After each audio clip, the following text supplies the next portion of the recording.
నిన్న రేవంత్ రెడ్డి బావమరిది భాగోతాన్ని పొద్దున్నే బయట పెడితే సాయంత్రానికి రేవంత్ రెడ్డి గారు నాకు నోటీస్ పంపారు. నిన్న నోటీస్ కూడా ఎప్పుడు ఇచ్చారు?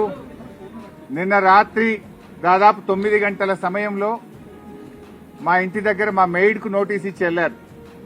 నేను ఆ సమయంలో సిద్దిపేట నియోజకవర్గంలో నా ప్రజలతో వివిధ కార్యక్రమాల్లో పాల్గొన్నాను. అయితే నిన్న రాత్రి 9ంటికి నోటీస్ ఇచ్చి ఉదయాన్నే 11 గంటలకు రమ్మన్నారు. నేను హైదరాబాద్లో లేను. అయినా కూడా రాత్రే హైదరాబాద్ చేరుకొని ఈరోజు వాళ్ళు ఇచ్చిన నోటీస్ మీద మేము హాజరు కావాలని చెప్పి నిర్ణయం తీసుకున్నాం. ఎందుకంటే మాకు చట్టాన్ని గౌరవిస్తాం, న్యాయ వ్యవస్థ మీద నమ్మకం ఉంది, తప్పకుండా వెళ్తాం. మేము ఏ తప్పు కూడా చేయలేదు, అందువల్ల భయపడము. ఈ రేవంత్ రెడ్డి తాటాకు చప్పుళ్లకు బెదిరే ప్రశ్నే ఉత్పన్నం కాదు. ఎందుకంటే ఇలా రేవంత్ రెడ్డి మాకు తెలుసు, నిన్న ఆయన బావమర్ది భాగవతాన్ని పొద్దున బయట పెడితే సాయంత్రానికి నోటీస్ పంపిండు.